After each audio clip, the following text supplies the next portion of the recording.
갔으면 좋겠다. 뜨거운 이 열정만 가지고 만약에 방향성이 없다면 엄청나게 큰 문제가 될 수 있다라는 생각을 교회에서는 가지고 있고요. 제가 가지고 있는 것이 아니고 교회가 가지고 있다는 것, 그걸 갖다가 명심을 하시고, 제가 그냥 한 길면 30분, 짧으면 10분 내로 이렇게 말씀을 드리려고 합니다. 80년대 말에 태어나가지고 제가 태어날 때쯤 돌아가신 독일의 칼바르크라는 신학자가 있습니다. 이분은 한손엔 신문을, 한손엔 성경을, 한손엔 신문을 그렇게 가지라고 크리스천들한테 얘기를 합니다. 정말 상당히 큰 의미가 있는 말씀입니다. 정말 우리가 성경만 가지고 시대를 읽지 못한다면 엄청나게 잘못된 길로 갈 수 있다, 그런 얘기를 할 수 있어요. 저는 이렇게 메시지의 어떤 컨텐츠는 아주 강한데 말주변이 없어요. 한 가지 의미. 그래서 어젯밤에 곰곰이 생각해 봤어요. 그랬더니 왜 내가 말주변이 없는가 했더니 책을 이제까지 제가 7권을 읽었더라고요. 제가 65년을 살았는데. 아니, 세어봤어요. 세어보니까 파브르의 곤충기, 삼국유사, 보물섬, 그 다음에 그 다음에 성산문, 그 다음에 로빈슨 크루소, 이 6권을 읽었더라고요. 제가 이제까지, 제가 제 인생에서. 그게 이제 중학교 때 끝이에요. 그리고 책을 안 읽고 있다가 대학교 1학년 때 한 권 딱 읽었어요. 그게 7권의 책이 완성된 거예요. 그게 뭐냐면 쇼펜하우어의 인생론을 읽었어요. 제가 이제 말주변이 없다는 말씀을 이렇게 간접적으로 7권 제 인생에서 책을 읽었는데 6권 읽은 분들이 여기에 몇명 계신 것 같아요. 콘텐츠는 강한데 말주변이 없다. 근데 한번 하는 것이 아니고 우리 선교의 역사에 우리 교회의 역사에 저도 같이 깊숙이 개입이 되어 있었거든요. 우리 교회에서 제일 처음에 선교를 가지 말라고 그랬어요. 단기 선교요. 그게 이제 유재명 담임 원로 목사님이셨어요. 놀랍죠? 지금 이렇게 선교가 이렇게 단기 선교가 활발하게 하고 있었다는 거. 근데 저는 뭣도 모르고 덤볐어요. 우리 원로 목사님한테. 왜 선교를 못 가게 합니까? 원로 목사님 아무 말씀 안 하시더라고요. 다 나중에 저도 장로가 되어서 보니까 그때 우리 교회가 선교를 가야 될 시기가 있고 어디에 집중을 해야 될 시기가 있고 선교를 안 가야 될 시기가 있다는 것을 갖다가 저는 깨달았죠.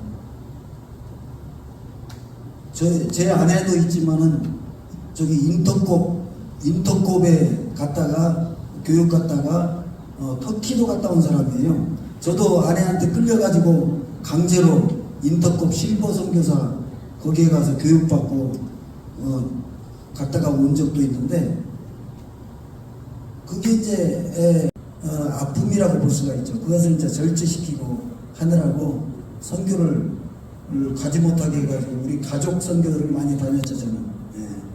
그러다가 13년 전부터 교회 건축이 끝나고 이제 선교를 하자 해가지고 이제 그러니까 이게 담임 목사님은 사실 장로도 이해를 못해요. 저보다.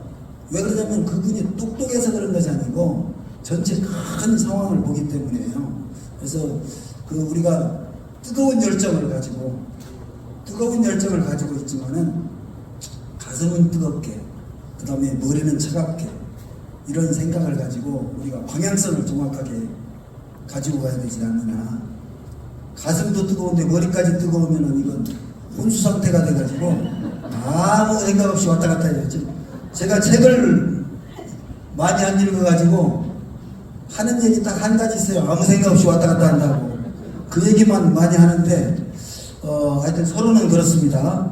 우리 강의를 했고 또 복음 통일에 대해서 다문화 선교에 대해서 성육신 선교, 선교와 전략, 선교와 문화, 아프리카 선교, 복음과 선교 이 과목을 오늘까지 강의를 들었습니다. 들었는데 야 선교가 무엇인가 한번 누가 답 한번 해주실 수 있는 분 계시나요? 선교는 답이 없다 라는 생각을 하게 되더라고요.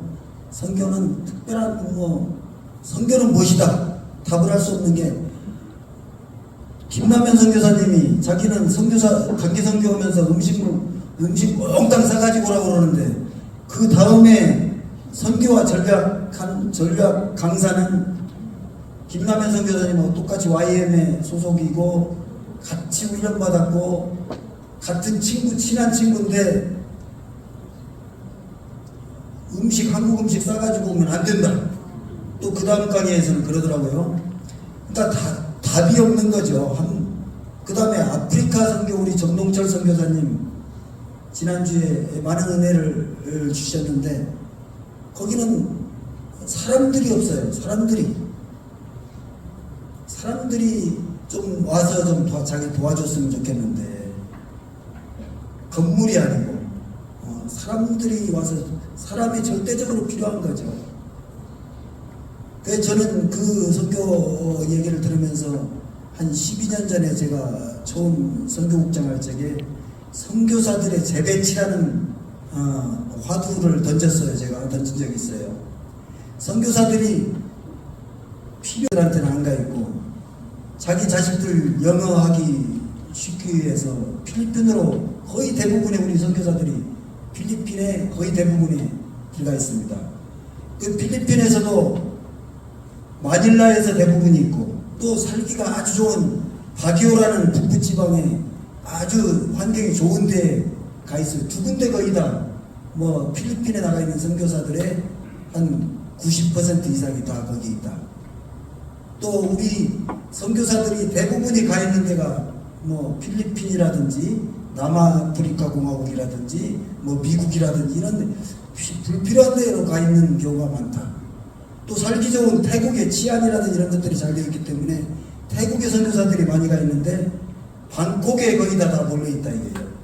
또 가장 살기 좋은 치앙마이의 선교사들이 대부분 몰려 있다 이거예요. 실제로 가야 될 곳은 없다.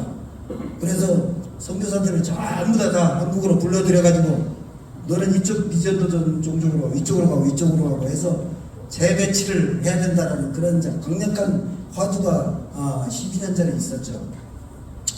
그래서 우리가 어떤 식으로 방향을 지금 세계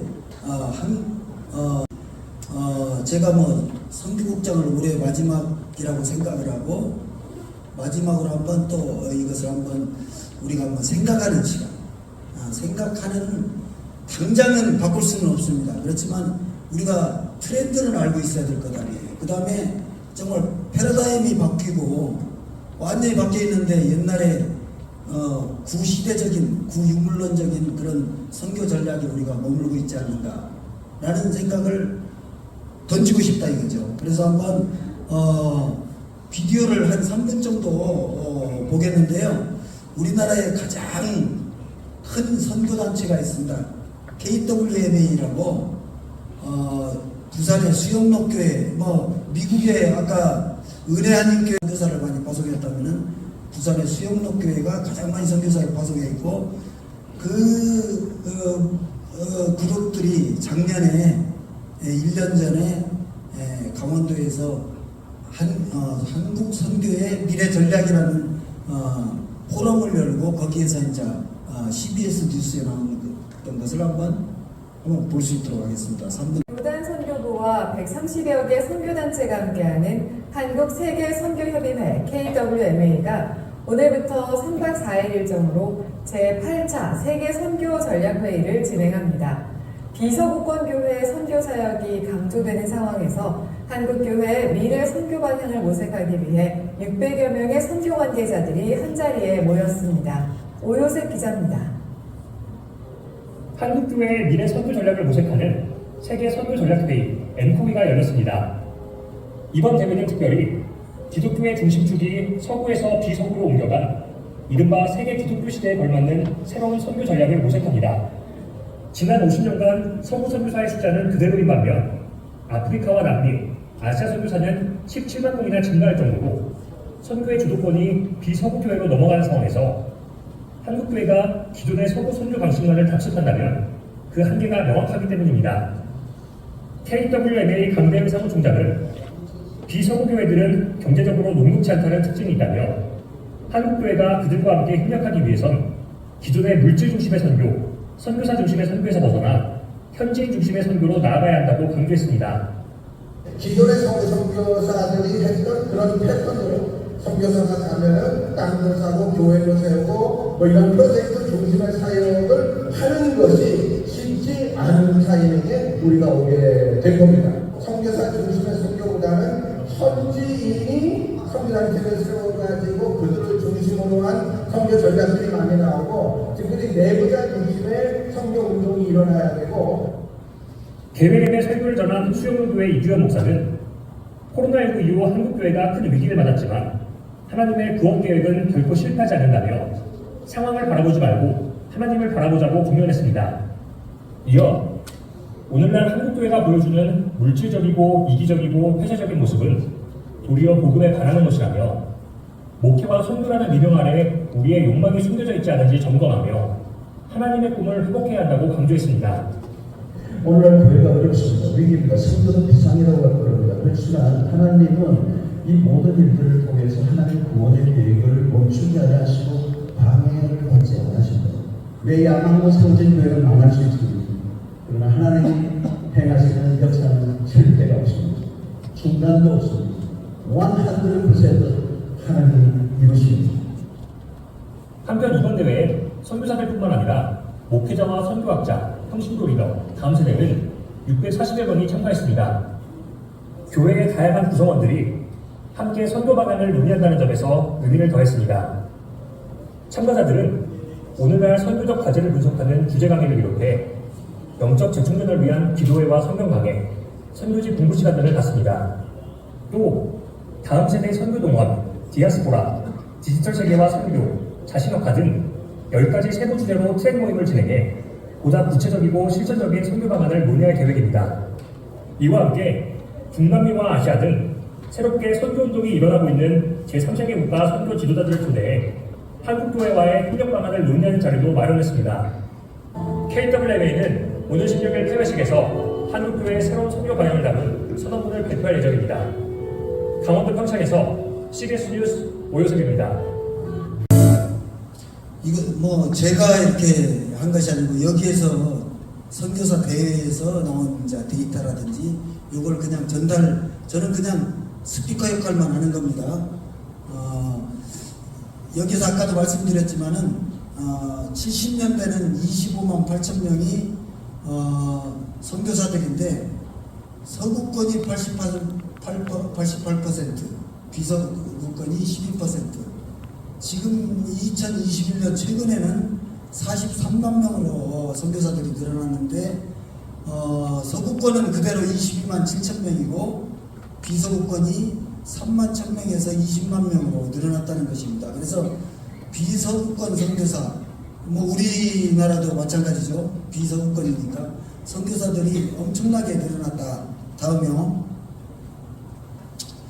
그래서 향후 선교 전략, 비서구권 중심의 향후 선교 전략은 서구권들은 옛날에 엄청나게 이 돈을 가지고 그 후진국에 가가지고 교회를 세우고 학교를 세우고 또 병원을 세우면서 강력한 드라이브를 걸었는데 지금은 그런 상황이 아니다.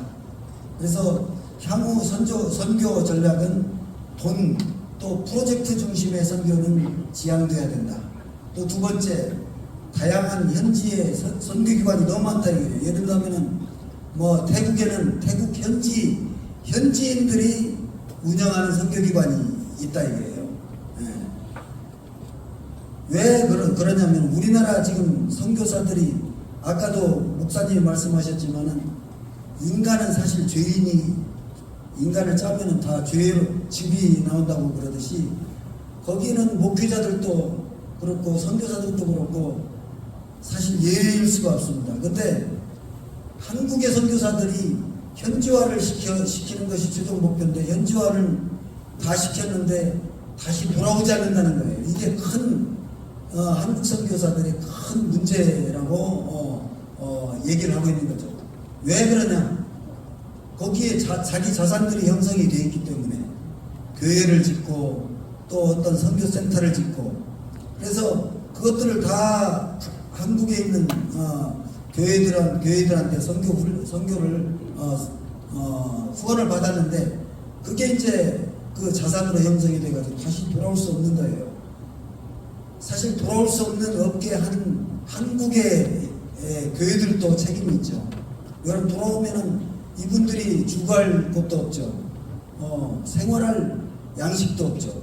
사실 거기서 선교사로 은퇴하면은 모든 자기 후원 계좌를 자기 후임한테 다 넘겨줘야 되는데 그럼 자기가 먹고 살 수가 없는 것이 현실이라는 거죠. 그래서 앞으로는 근데 하여튼 그런 서구적인 기존의 전통적인 선교 방식에서 현지인들을 직접 돕는 왜 그러냐? 다양한 현지의 선교기관이 이미 각 나라마다 형성이 되어 있다라고 그렇게 여기 선교대회에서 그렇게 얘기를 하고 있습니다. 또 세 번째 똑같은 말이죠. 외부인 중심의 선교보다 내부인 중심의 선교. 그 나라에 있는 사람들이 직접 선교를 해야 된다 이거죠. 현지화를 시키는데 그 나라 말 걸린단 말이에요. 그런데 거기 현지인들한테 바로 했을 적에는 현지인이 자기네 민족, 자기네 언어 가지고 바로 현지화를 시킬 수 있기 때문에 이 세 가지 전략이 상당히 중요하다. 재밌는 거 우리 코로나 팬데믹 기간에 많은 선교사님들이 한국에 들어왔습니다. 한국에 들어왔는데 이분들이 기도해달라고 그래요. 빨리 이게 코로나 팬데믹이 끝나서 지금 울고 있는 현지에 내 자녀들을 돌보러 가야 된다. 계속 빨리 팬데믹이 끝나게 해달라고 기도해달라고 많이 우리한테 요청을 했죠. 근데 아이러니하게 재밌는 게 그 현지에서 현지인들은 정작 코로나 기간이 너무 자기네들한테는 좋았다. 자기네들 스스로 일할 수 있는 기회도 있었고 자기네들 스스로 그 사람들의 가장 큰 문제는 왜 한국 선교사들 이제 우리가 자립되면은 다시 돌아가거나 아니면 다른 지역으로 가면 되는데 왜 불러서 우리 위에 앉아있느냐 이거예요. 이게 이제 우리의 정확한 우리의 현실을 우리가 직시해야 된다라고 말씀을 드릴 수가 있죠. 다음이요. 방향성을 한번 그냥 화두로 던지고 싶습니다. 이게 당장은 우리 교회에서도 이렇게 할 수는 없다고 봐요. 그렇지만은 궁극적으로 큰 방향성을 가지고 가야 되지 않느냐. 왜 그러냐면 여기 차기 선교국장님도 나올 것이고 차기 리더들이 계속 여기 나올 텐데 그분들이 어떤 방향성을 제대로 가지고 가야 되지 않을까라는 생각이 듭니다. 현재는 교회나 선교단체 교파별로 선교사들을 파송합니다. 그 다음에 대상국가의 현지화를 시키기 위해서 선교사님들이 복음 분투하고 있죠. 또 우리 교회는 후원을 한다든지 간접적으로 또 단기 선교팀으로 해가지고 간접적으로 서포팅을 하는 그런 상황이고 거기에는 뭐 선교센터 건축도 하고 교회 건축도 하고 이런 식으로 지금 현재 우리가 이런 시스템으로 선교를 하고 있습니다. 다음으로 어떻게 해야 되느냐 이게 이제 뭐 아까도 말씀드렸지만 당장은 아니더라도 결국에는 이런 방향으로 가야 되지 않을까. 우리 안산에 65만 명의 인구인데 14만 명이 이주민들입니다. 외국인들이죠. 14만 명이 65만 명 안에 일부는 들어있고 아마 일부는 대다수는 안 들어있을지도 몰라요. 근데 비율로 따지면 최소한 뭐 한 15% 20% 정도가 이미 안산 시내에 외국인들 이주민들이 와 있다는 거죠. 이분들을 갖다가 이주민 교회가 안산 소재 유진우 집사님한테 물어보니까 90개가 된다고 그러더라고요. 좀 교회 같은 교회로 좀 추려보면 한 50개 교회가 된다 그런 얘기를 들었습니다. 그리고 이주민 교회에 우리가 서포팅을 해서 사명자도 개발하고 한글학교도 지원해주고 현지 교회 개척 지원을 하면서 사명자를 개발을 하고 그 사람들을 신학교를 보내서 니네 고향으로 가서 교회도 세우고 개척하고 싶다 그러면 그런 이제 현지 교회 개척 지원을 하고 이런 식으로 현지화를 급속도로 빠른 방법으로 현지화를 시키는 것이 가장 좋지 않는가. 또 약간 비슷하면서 다른 것이 있어요. 북한에서 넘어온 북한에서 이제 넘어온 이제 탈북자들이 있죠. 여기는 이제 세터민 교회라고 그렇게 명명하더라고요. 근데 세터민 교회에 안산 소재가 2개 있고 가까운 화성에 뭐 가까운데 한 곳 정도 있는 것 같아요. 그러면 이런 데도 2세 교육 지원을 그쪽에 니즈를 파악을 해야 되겠죠. 세터민이 도대체 어떤 것을 원하는지. 그래서 이분들을 통해서 차후에 통일부 복음화를 선도를 하는 선봉장으로 자기 우리가 하는 것보다 자기 탈북민들이 전도하는 것이 좋다. 그리고 이제 여기는 아까 물질적인 프로젝트성 지원이 는 최종적인 거고 먼저 가능한 인력 자원 위주로 지원을 해주고 또 신뢰가 형성이 되고 거기를 완전히 파악한 다음에 확실한 방향성이 정해진 뒤에 물질 지원도 검토할 필요가 있다 라는 큰 이런 화두를 한번 던지고 싶고 이게 이제 우리가 끊임없이 앞으로 이런 방향으로 한번 연구 검토하고 또 그쪽으로 한번 방향을 들어야 되지 않을까. 다음요. 그 강의가 이제 실질적인 건데 상당히 중요합니다. 중요한 게 아무리 이것을 갖다 교육을 시켜도 단기 선교 가면 실천을 거의 안 하기 때문에 갔다 오면은 너무 많아요. 갔다 오면은 어떤 것들이 많냐? 가장 문제 재정 문제. 재정이 투명하지 않다라고 얘기를 합니다. 재정 문제. 여기는 우리가 단기 선교는 자기량으로 갑니다. 100% 자기량으로 가기 때문에 물론 이제 교회에서 200만 원을 후원을 해드리는데 자비량 선교로 간다는 것이 거의 중요해요. 그렇기 때문에 이분들한테 매일 아침마다 아니면 저녁마다 지금 회계가 어떻게 되는 것인가를 갖다가 얘기를 오픈할 필요가 있어요. 이거 정말 뭐 그 돈 얼마 되지도 않는데 뭐 그러냐? 절대 안 그래요. 사람들이 엄청 힘들게 선교 가는 사람도 있고 후원 아니면은 못 가는 사람들이 자기 돈 엄청 아껴가지고 가는 사람들이 엄청 많아요. 그런 분들이 많은데 그분들을 배려해서 항상 돈을 투명하게 할 필요가 있다. 어떤 사람은 팀장이 자기가 주머니 돈에 자기가 회계까지 같이 보는 사람들이 있어요. 이건 절대 금물이다. 그래서 팀장이 항상 회계한테 보고하라고 해가지고 많은 사람들 같은 팀원들이 가능하면 하루에서 이틀 정도는 투명하게 관리할 필요가 있다. 선정을 하는데 적정 인원이 한 10명에서 15명 정도. 이것은 웬만큼 인원이 되어야지만 어떤 프로그램도 만들 수 있고 어떤 조직적인 관리를 할 수가 있다 이게요. 혹시 라오스가 지금 저기 이영국 팀장님 6명이 가죠? 5명? 5명이 가는데 뭐 어떤 프로그램 같은 거 있나요? 일정표? 네. 일정표라든지 그 다음에 거기에 뭐 큐티 자료라든지 아니면 그렇게 갈 수 있도록 하셨으면 좋겠습니다. 그래서 가능하면 한 10명 정도. 그 다음에 목표 관리는 기본적인 거고 선교사들의 니즈도 파악해야 되고 팀원들의 영성 코이노니아가 상당히 중요하다고 저는 생각이 돼요. 가서 정말 더 큰 은혜를 받고 와야 된다 하는 생각을 합니다. 가서 시험 들어가지고 오는 사람들이 너무 많기 때문에 첫째는 선교사한테 시험 들은 사람들도 있어요. 두 번째 팀원들한테 시험 드는 것도 있어요.